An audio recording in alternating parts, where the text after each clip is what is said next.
where he served ably as the on the board of trustees, and where I hardly attended any meetings at all. But as we quakers say, help him in the line, right?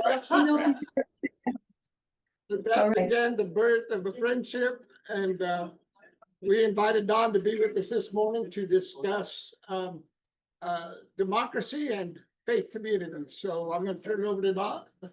Thanks again, Don. Thanks, Phil. Great to be here. I think before I start, I'm just and I let everybody get their coffee or whatever. But the re-election of Donald Trump and reactions of Congress and more recently the courts in response to his executive actions, I think have led a lot of people to believe that our democracy and even our values are threatened. And as a result of that, people are disagreeing about where we should go, what we should do. Today, I'm just going to provide some thoughts about that. They're not going to be answers, but I'm going to end then with the discussion of whether and how churches and other religious institutions might be involved in this effort. But before I talk about that, I want to provide a little bit of recent history to show how quickly things can change. Everyone here remembers the election of 2008. Barack Obama, Democrat, won the popular vote by almost 10 million votes. He carried Florida, Indiana, Iowa, Nevada, New Mexico, North Carolina, Ohio, and Virginia. All states that George W. Bush had won in 2004. In the 2008 elections for the U.S. House of Representatives, the Democrats won 257 seats, Republicans won 78. The 10.6% popular vote advantage by Democratic candidates in this election was the largest by either party since 1982 during the first term of President Reagan. 6 months after that election, Time magazine had a large Republican elephant on its cover. Above the elephant were the words "endangered species."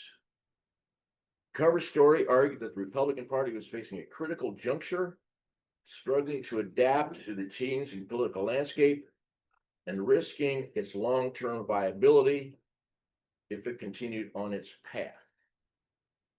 According to the article, the party's ability even to survive depended on whether it could address its internal divisions and find a way to appeal to a broader segment of the population. Just 18 months after the Time story, quote, the GOP was not only not extinct, but stormed back to power. In the 2010 midterm elections, the GOP swept into power in many places that Obama and Democrats had won just 2 years earlier. The Republicans regained control of the House of Representatives, eventually winning 242 seats to the Democrats' 193. In the House elections, Republicans won almost 52% of the popular vote and picked up 63 seats from the Democrats, a gain of almost 25% and the largest pickup of seats since the 1948 election. In the 2010 election, the Democrats lost 6 Senate seats to the Republicans, although the Democrats remained in control. 2 years. So what happened? What happened between the Republican Party's crushing defeat in 2008, which led to predictions of its demise and its remarkable comeback just 2 years later? The easy answer is that those who opposed the Democratic victories simply did not give up. Instead, they developed strategies to take back control and worked to create dissatisfaction with the successes of the Obama administration. One of those strategies was to focus on state races. On March the 10th, 2010, Republican strategist Karl Rove reported in the Wall Street Journal op-ed, the Republicans were focusing on state legislative races. Here's what he said. Some of the most important contests this fall will be way down the ballot in communities like Portsmouth, Ohio, and West Lafayette, Indiana. The strategy paid off. In the 2010 elections, 20 state legislative chambers flipped from Democratic to Republican control, giving control of 11 legislatures in control of one chamber in Colorado, Iowa, New York. Republicans gained a net of 680 seats in state legislative races, breaking the previous record of 628 flip seats set by Democrats in the post-Watergate elections of 1974. Less than a year and a half after Time magazine said the party was dead. The federal level, among the most effective strategies, was to generate opposition to the Affordable Care Act, which we called Obamacare. For the Democrats, Obamacare was a great victory. For many others, it signaled government interference with personal health and would lead to socialism. One of the leading players in that effort to cast Obamacare as evil was the so-called Tea Party movement, launched following a February 19, 2009 call by a CNBC reporter to create a Tea Party. On February the 20th, 2009, the National Tea Party Coalition also helped launch the Tea Party movement by a conference call attended by about 50 conservative activists. The Tea Party activities focused on opposing efforts of the Obama administration on recruiting, nominating, and supporting candidates for state and national elections. That was less than 2 years before that next election. A major force behind this movement was Americans for Prosperity, conservative political advocacy group founded by billionaire businessman and political activist David Cook. I'm sure you've heard of him. Quote, propped up by billionaires, the new infrastructure successfully fueled crowds of activists to show up at rallies and town halls throughout the country. Minnesota Representative Michelle Bachmann, a leader of the Tea Party movement in Congress, suggests the Obama administration was using census information to establish in November of 2009, about a year before the election, church Tea Parties protest a health care bill at the United States Capitol. Thousands came, some carrying signs depicting Barack Obama as Sambo. One placard read, Obama takes his orders from the Rothschilds. Another equated Obamacare with a Holocaust death camp.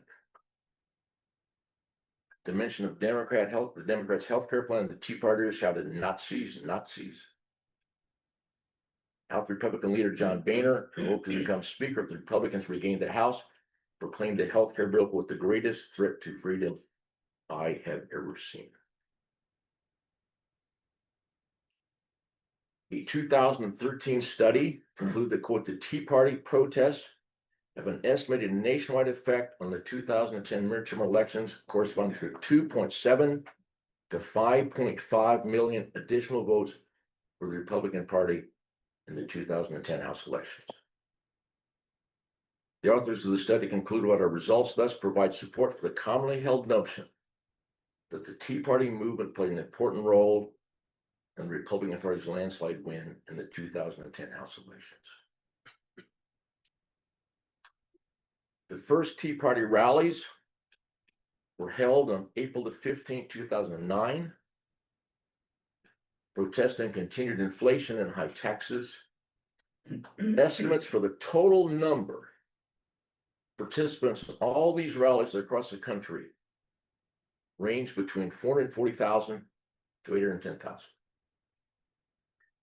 Despite these relatively small numbers, the author of the study of the effect of the Tea Party rallies wrote, quote, the results also indicate that the initial nationwide Tea Party protests and tax day in 2009 were key in building the Tea Party movement and driving the conservative shift in the electorate.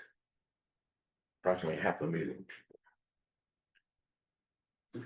Recent nationwide rallies against the Trump administration have drawn many more people than did the Tea Party rallies. An estimated 5 million people in 2,100 cities and towns across the country participated in the No Kings rally on June the 14th, 2025, representing about 1.5% of the country's population. Several million people participated in the rallies known as Good Trouble Lives On, inspired by John Lewis. Some people have seen in these rallies potential application of the so-called 3.5% rule, which holds that no government has been able to withstand a challenge from nonviolent political protest, or at least 3.5% of the population actively participates. The ideas underlying this 3.5% rule originate from a study performed by Erica Chenoweth and Maria Stevenson, who assembled a data set containing information from about 323 violent and nonviolent campaigns against existing governments between 1900 and 2006, which they called Nonviolent and Violent Campaigns and Outcomes, abbreviated NAVCO. In 2011, Chenoweth and Stephen published Why Civil Resistance Works, the strategic logic of nonviolent conflict based on their data. From their data, they conclude that nonviolent campaigns were more likely than violent campaigns to bring down a government, but resistance campaigns are not guaranteed to work simply because they are nonviolent.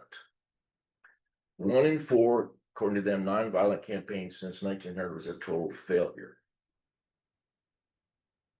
After publication of her book, Professor Chenoweth continued looking at this data.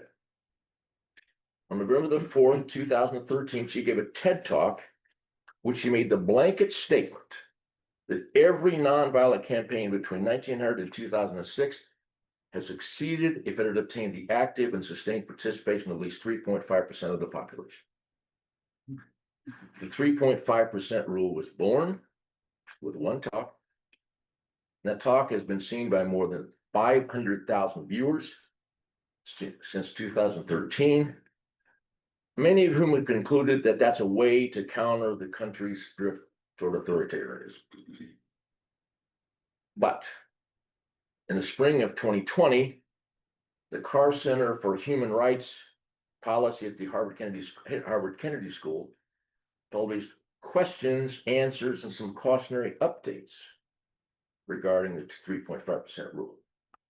This article included this chart based on additional information out through 2014. As you can see in this chart, the red bars are campaigns which did not succeed, even though there's at least 3.5% participation. So the authors set out this caution. The 3.5 participation metric may be useful as a rule of thumb in most cases. Over other factors, momentum, organization, strategic leadership, and sustainability are likely as important as large-scale participation in achieving movement success and are often precursors to obtaining 3.5% participation. So what does that mean?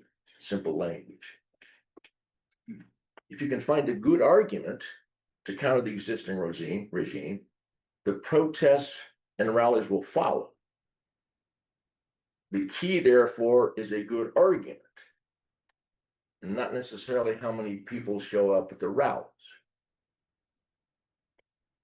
Many of the protests this year have focused on the idea that Americans got rid of the king in 1776 and don't want one now.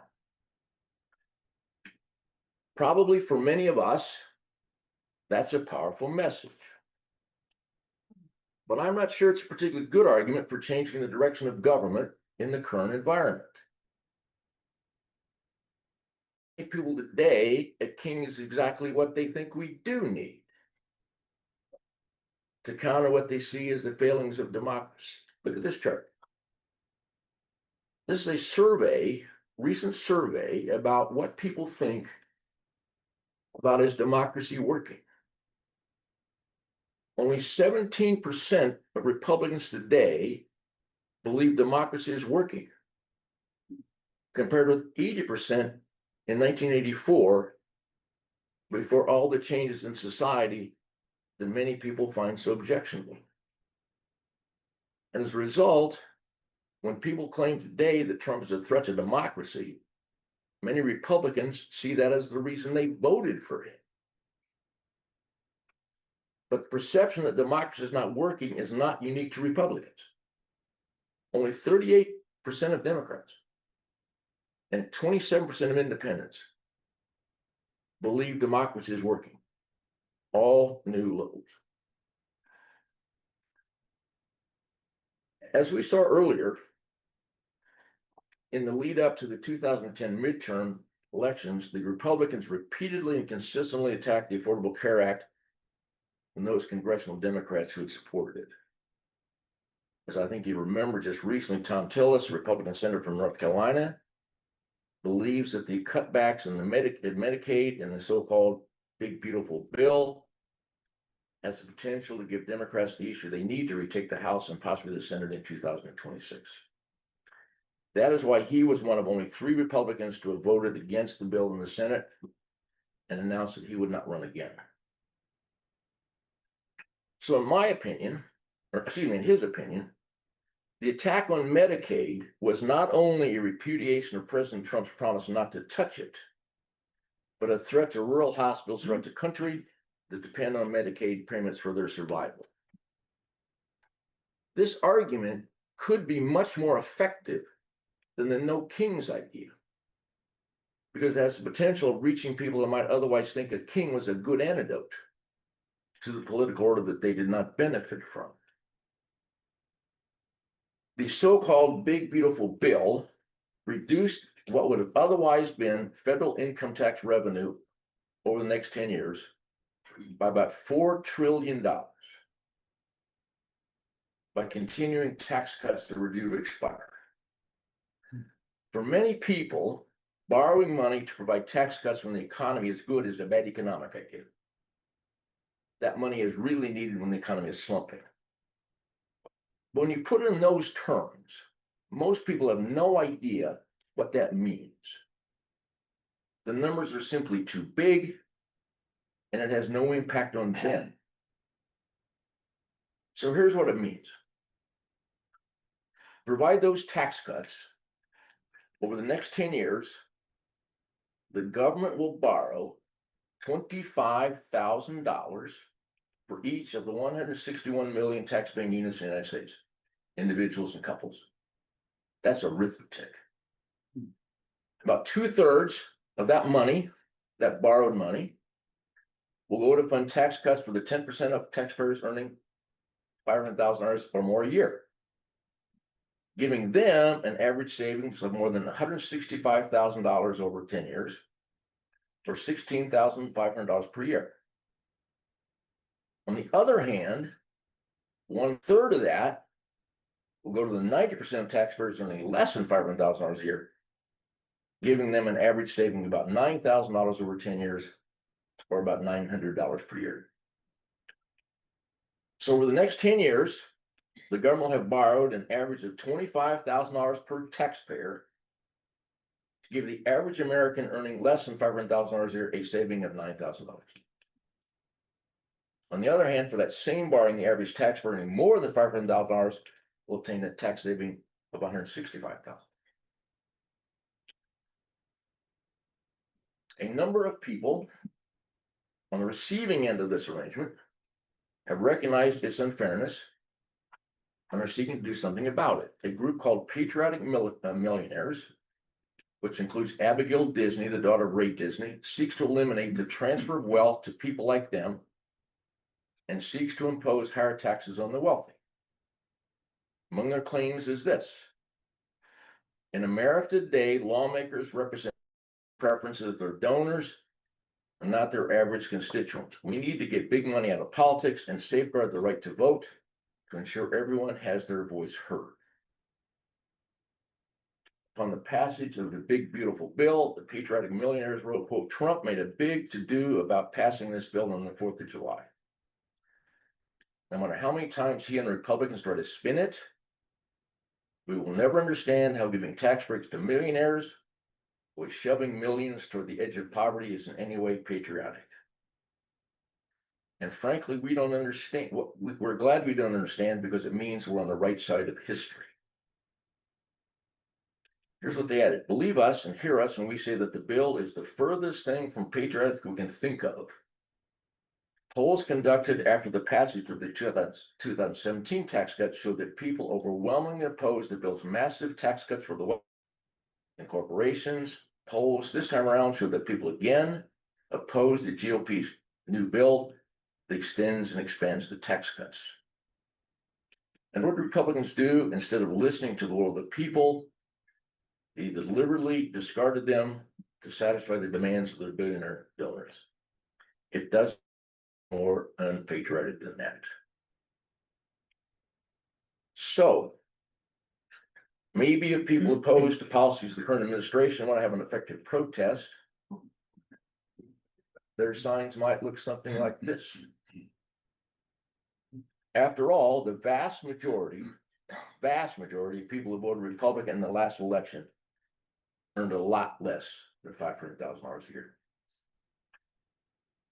But, and here's the but, I'm not sure that in this time and place, protests are a way for people opposed to the government to achieve the results they want. The world has changed since 2009, and the way to reach people have changed as well. In 2009, at the time of the Tea Party rallies, Facebook had less than 500 million users worldwide. Today it has more than 3 billion. The July-August edition of Harvard Magazine focused on the ongoing struggles between Harvard and the Trump administration. Perhaps not coincidentally, it included an 3.5% rule called, quote, the professor who quantified democracy, who was a Harvard professor. The article noted that the protest movements have become less successful recently, which Professor Chenoweth attributed in part to growing sophistication of governments in suppressing them.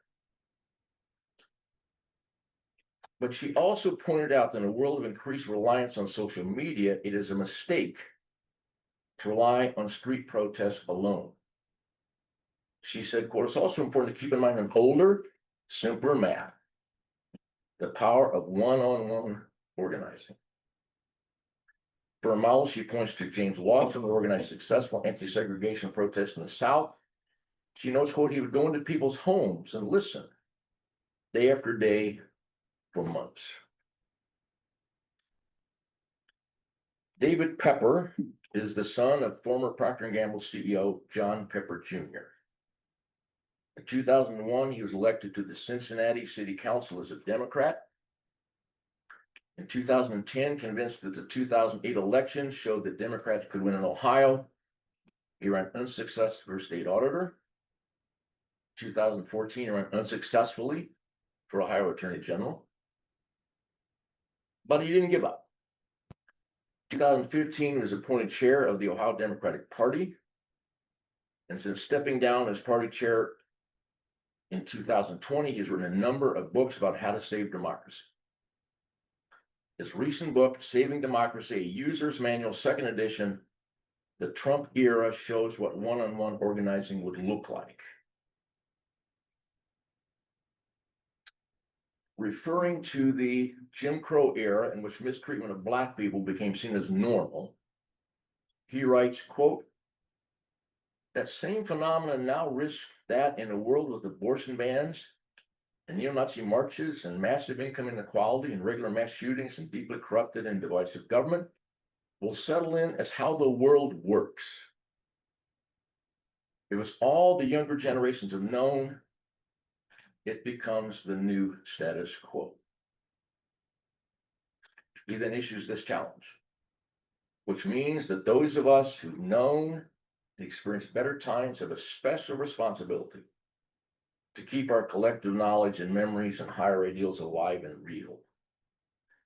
To recall and fight for them now, so younger generations will understand what is attainable, and what our recent past was, what we can be again. Pepper begins his book with 10 specific recommendations that everyone who believes democracy and their values are threatened can do, and do so now. Because each of these recommendations is important, and something each of us can do, I am going to quote them in their entirety. First, do not allow increasingly violent, inhumane, and violent rhetoric and ideas to become normalized. Call them out when you can. Do not allow everyday acts of violence to become normalized. Do not dismiss the most bizarre, ostentatious, and odd happenings as too outlandish and irrelevant to be taken seriously.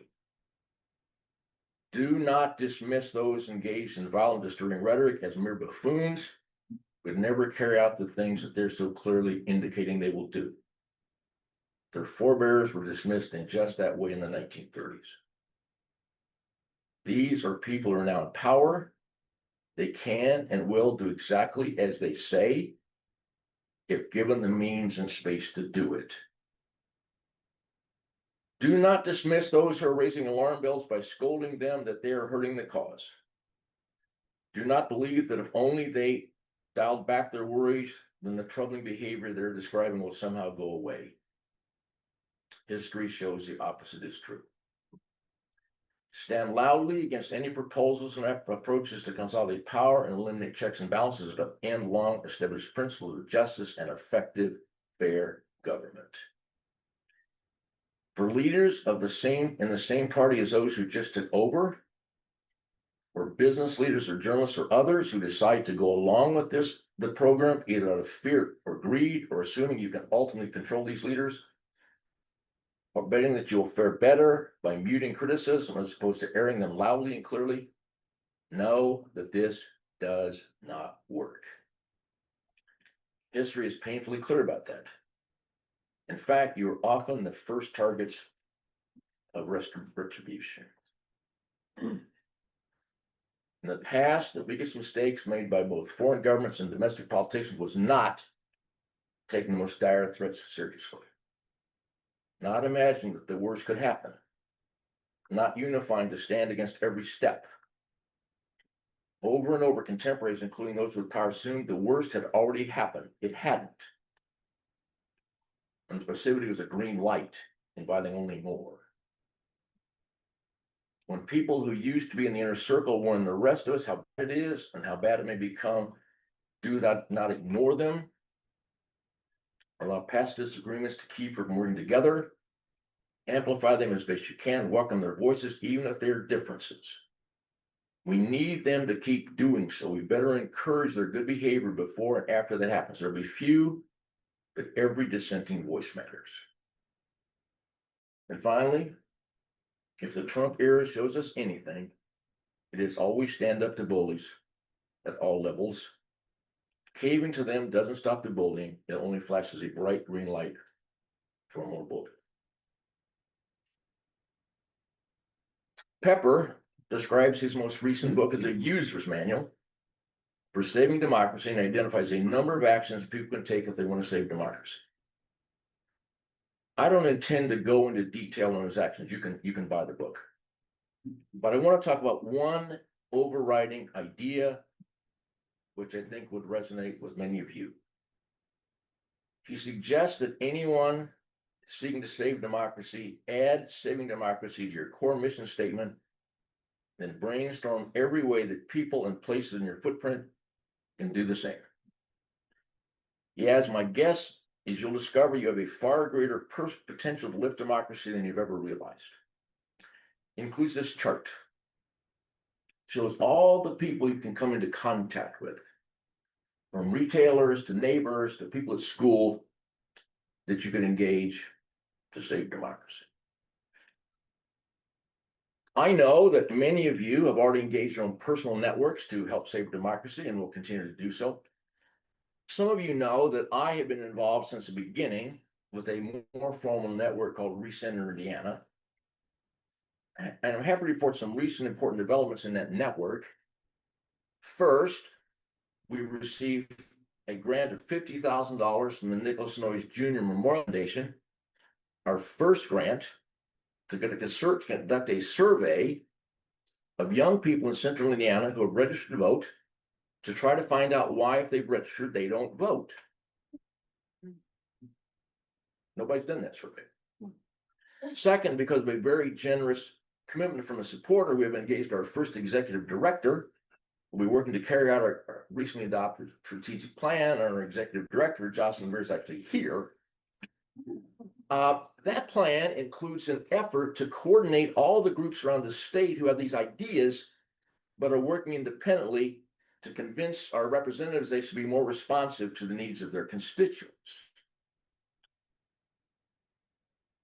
Now, here's what I'm talking about. I finally want to talk about the role of churches and other religious organizations in seeking to preserve democracy and democratic values. Churches and religious organizations. Some of us can't even imagine that. We can't imagine why religion and politics should be mixed this way. The idea that politics and religion should be separated is one of our fundamental premises. But religious voices are being raised in opposition to the policies of the Trump administration. Reacting to the passage of the One Big Beautiful Bill, Archbishop Timothy Broglio, president of the U.S. Conference of Catholic Bishops, expressed deep concern over what he described as the bill's harmful consequences to the most vulnerable members of society. In his statement, he wrote, quote, "My brother bishops and I have repeatedly consistently urged lawmakers to use the budget reconciliation process to help families in need and to change course on aspects of the bill that fail the poor and vulnerable. The Archbishop pointed to, quote, unconscionable cuts to healthcare and food assistance, tax cuts that increase inequality, immigration provision to harm families and children, and cuts to programs that protect God's creation." The Catholic Council of Bishops. Shortly before his death, Pope Francis appointed Robert W. McElroy, the Archbishop of Washington, D.C. In an interview with CNN on July 1st, Cardinal McElroy strongly criticized the Trump administration's policy of the mass deportation of undocumented immigrants, saying, quote, "This is simply not only incompatible with Catholic teachings, it's inhumane, and it's morally repugnant."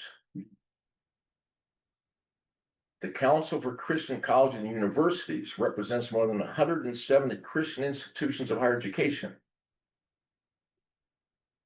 On July the 3rd, 2025, it criticized the Big Beautiful Bill because of its emphasis on the earnings of college graduates, saying, quote, "The emphasis on earnings as a measure of value risks penalizing students who pursue lower paying public service roles, many of whom do so out of a deep sense of faith and calling." Last month, the United States Department of Justice issued a report required by an executive order entitled Christian Bias Within the Federal Government. It stated, quote, "A review of federal departments and agencies revealed a consistent and systematic pattern of discrimination against Christians during the Biden administration." Brian Shivers, some of you know, senior pastor of Northminster Presbyterian Church, where Diana and I are members. In response to this report, he posted the following on Facebook. "As a Christian pastor, it's important for me to be abundantly clear that this is not okay. Neither the Christian church nor the Christian faith are under attack in the United States in any way. They have never been under attack in the U.S. The government of the United States has never devaluated or demeaned the Christian faith in any way, except for its own actions and policies are often in themselves counter to the love, compassion, mercy, justice, and hope of Jesus of Nazareth. We must stand up and speak out against such falsehoods. This is inflammatory and dangerous." Despite their historic support for the separation of church and state, Quakers have long been involved in the fight against injustice, advocating political actions to remedy those injustices. Some of you ought to be proud of this. The first formal protest against slavery anywhere in the world was the 1688 Germantown Quaker petition against slavery, which stated, quote, "Now, though they are black, we cannot conceive there is more liberty to have them slaves as is to have other white ones.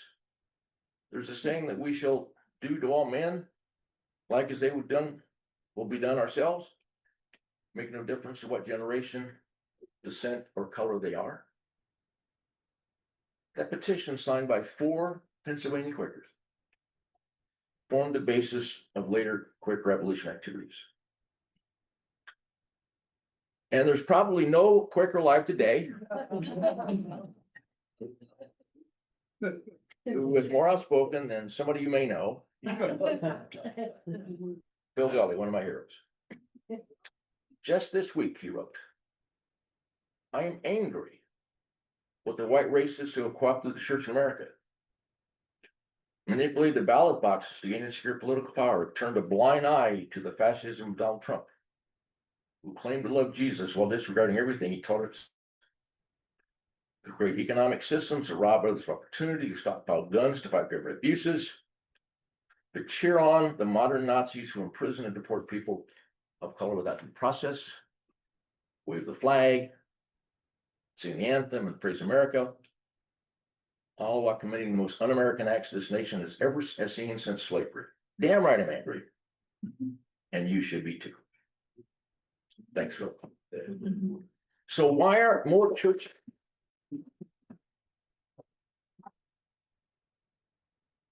So why aren't more churches and religious groups coming out publicly? Why do I have to go to people like Bill Gulley? Why aren't they coming out against the teaching, the policies that expressly contradictory to the teachings of you? Why aren't they doing this? For some of them, perhaps many, and perhaps many Protestants, it just seems wrong to mix government and politics. Others fear losing their tax exempt status if they get directly involved in the political process. Ironically, that particular risk is about to be lessened because of a lawsuit brought by evangelical Christians. At issue is the so-called Johnson Amendment to the Internal Revenue Code, enacted in 1954, named for Senator Lyndon B. Johnson. This amendment prohibits tax-exempt organizations under 501c3 from, quote, participating in or intervening in any political campaign on behalf of or in opposition to any candidate for public office. Although nothing in the text expressly says so, the Johnson Amendment has been interpreted as prohibiting tax-exempt organizations, including churches, from endorsing or opposing political candidates. Despite that interpretation, as I think you know, many churches on the conservative side of the spectrum have long endorsed candidates for office.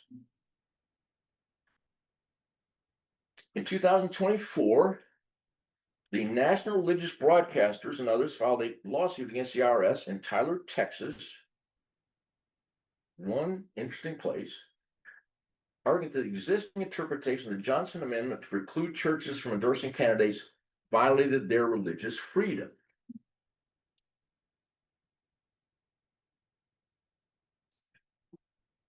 On July the 5th, 2025, just a couple months ago, the IRS filed a proposed consent decree agreeing not to enforce the Johnson Amendment against religious organizations who endorse candidates during their worship services and couch the endorsement, quote, through the lens of faith.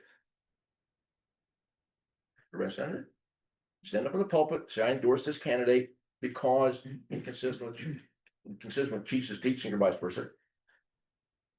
Although the proposed amendment has to be approved by the courts to become effective, that is likely to happen.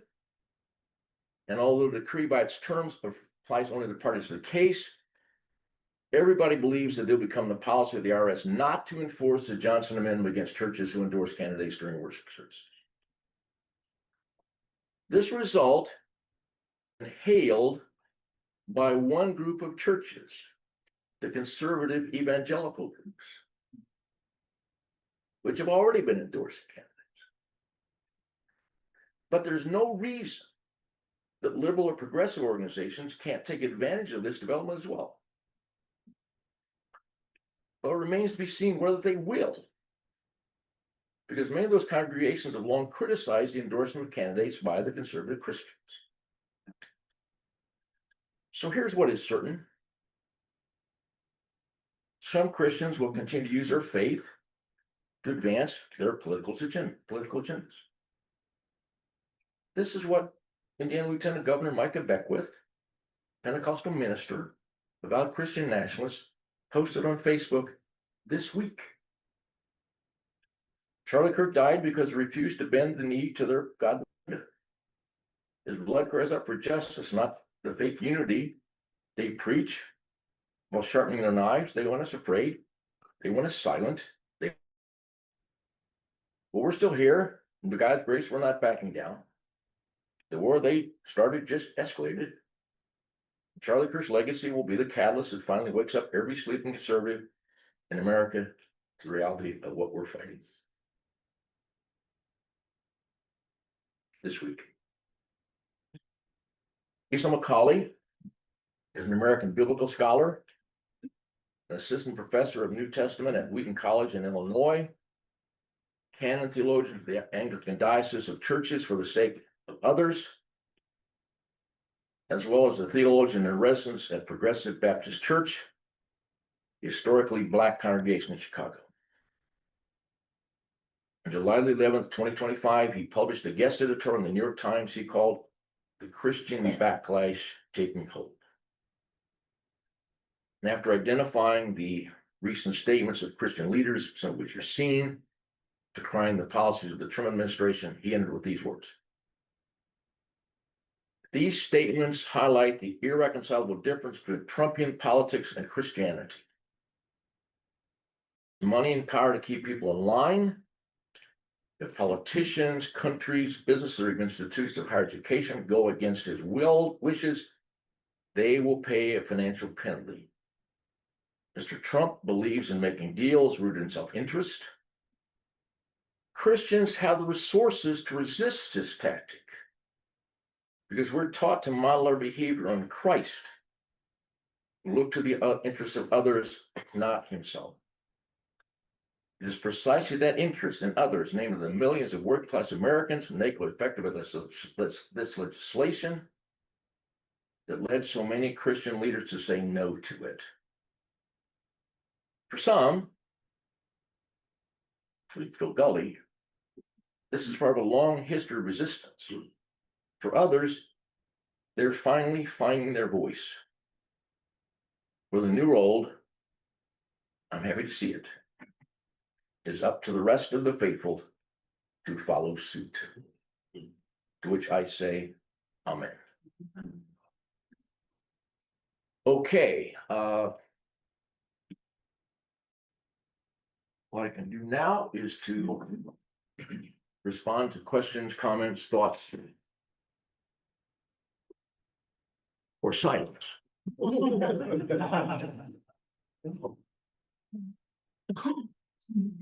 Yes. Last week, there was a decision made about of the guy who did Fox News. And his son, who was following his father, will now take over that empire on the death of his father. That to me just meant that we have to fight so much harder because Fox will continue to share lies. And we can't get to the people who don't come to meetings like this. Yeah, that's correct. For some of you, there was a big dispute among the family as to who's going to take charge. And the person who took charge is the one who has promised to follow his father's legacy and his father's conservative political. So that's correct. Yes, you're right. It's Rupert Murdoch Rupert Murdoch. Rupert Murdoch. Yeah. and Lachlan. Right. Okay, other stop. Questions, thoughts? But yeah, want to add to this? How do we fight this quote, I'm gonna get you from the widow? I mean, I didn't like that. I didn't like that at all. I mean, I'm sorry her husband died, but I think Jeff Graber said it well, the fact that Kirk did not believe in empathy and seeing things. And I think that's part of our way to get to the more conservatives is to be empathetic to what they're thinking and say, bring them over gradually. You do, as you say, one-on-one. But how do we, this vicious attackness the attacking. I don't like the violence. Well, obviously, some of these threats are designed exactly to do what you think they might do, which is to keep people silent, right? People were not silent during the Nazi era. Some people were not silent. Dietrich Bonhoeffer was not silent. Silence is the goal to make people turn to silence us. People like this. Good comment. Other comment? Yes. I would just like to say that it is very difficult. You talk about the talking one-on-one with people. It is very, very difficult to talk people into knocking on strangers' doors nowadays. It is. I agree that that's absolutely, we need to build a relation coalitions. But I work in the Hendricks County Democratic Party, and it is like pulling teeth out of my head, and I just had one really hurt, but you can't, I cannot get people to knock on doors. However, they will come to a rally and carry a sign and walk up and down streets, and I know that that's not, but my feeling right now is if I can give them anything to do to make them feel like they're doing something, it's important. I just throw that out. Well, yes.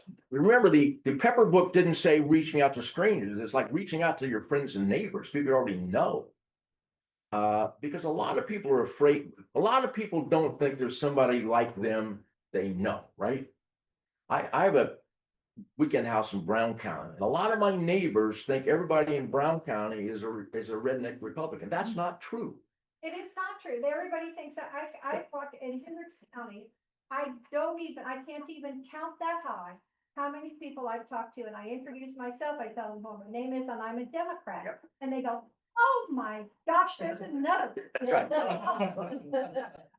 So that's part of the key, simply reaching out to people you know and saying, I'm like you. I'm a Democrat. No, I'm a Democrat. We need to reach those hidden ones that are afraid, that are hiding, and that's knocking on a stranger's door. Good point, good point. Yes, good question. I have a question, but also something that you inspired me to think of. Beckwith, Braun, Buttigieg, and Jasmine Crockett. Indiana posts it, and we take the whole convention center. Well, I think the problem is they don't want to have town halls because they don't want to face their constituents. They certainly don't want to have a debate. But that's where we offer the debate, and they can have empty chairs. You're on absolutely stage. correct. In fact, Recenter is thinking about something like that in response to this redistricting effort, to have in effect hearings where the other side is invited but doesn't show up. Okay, Phil, how much time we have? Couple more questions, couple more minutes. 7 more minutes. 7 more minutes. Yes. Redistricting. This really confused me. I did not see, well, a lot of things, but the Republicans seem to take the idea of majority rule to the extent that minority has no voice. And once you get gerrymandered into that position, once the district is sliced and diced and your vote doesn't mean a thing, how do you get out of that? Well, that's a really good question, but I just want to give you some data that like some of you already have this. Democrats amount to about between 40 and 45% of all the voters in Indiana, about 40 to 45%. In the current legislature, they only have the House of Representatives, they have 30% of the representatives, right? In the Senate, it's only 20%. At the national level, federal level, it's 2 out of 9, which is not even 20%, which is a little over 20%. If they get the redistricting efforts, they want it 0 out of 9.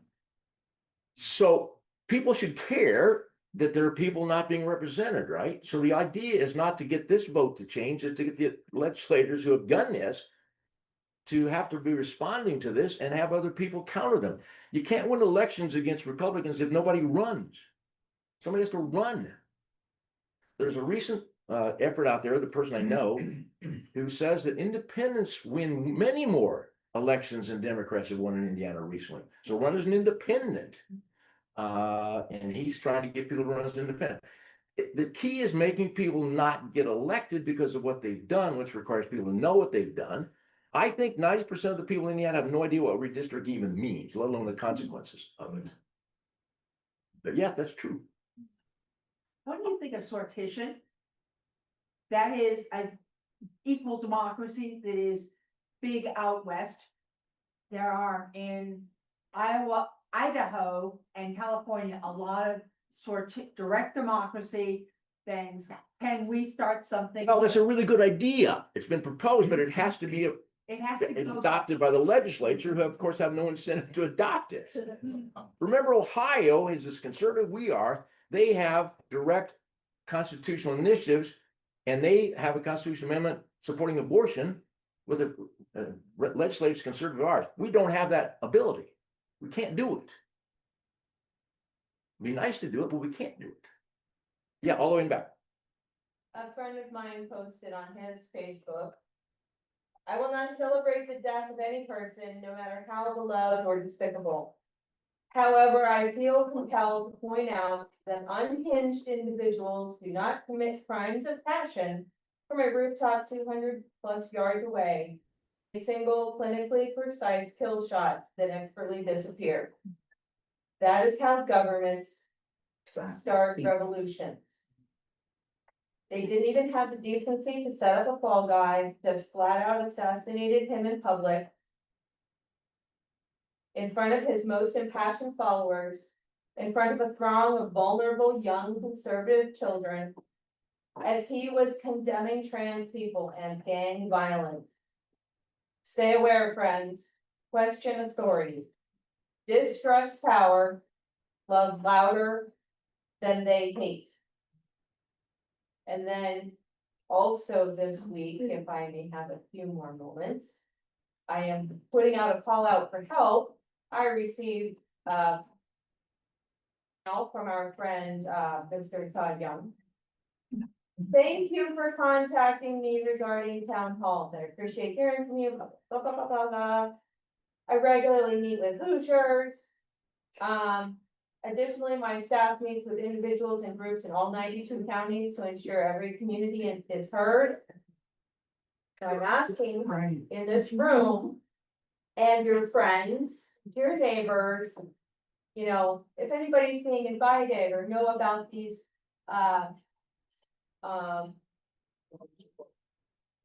places in which we can meet with their staff, specifically Todd Young's staff in all of our 92 counties. Thanks. Okay, anything else? Yes. Kind of like, I wasn't gonna talk actually, but there were many references to the Charlie Kirk assassination. And I think what we're seeing in this moment is, you know, you present very logical steps of how things could change. I think where I sit, I think that fear is what can thwart all of that. Fear and fear in a moment like this, it's used for polarization. And that polarization then is really used to dehumanize each other. So what I appreciate about Phil's writings, and he, you know, he does this on Substack. I try to do my part on Substack as well. You have to express your real humanity, which also says you're angry about something, while at the same time seeing the other as a human being. Sure. And I think that's right now so fragile. This dehumanization is always being used by fascist leaders, as we have seen. You started showing that to us at the beginning. And so my question to you is, as we're trying to save democracy here, how do you think of doing this in a humane way, right? Well, we could spend an entire I know. hour on that. The most important thing is not to take the other side bait and call them out as well. Yes, Yeah, yes, that's right. yes. But love and respond. Well, this is an old message. This is turn the other cheek. I'm just appalled by this Beckwith quote, right? What happened to the turn the other cheek stuff, right? Yes.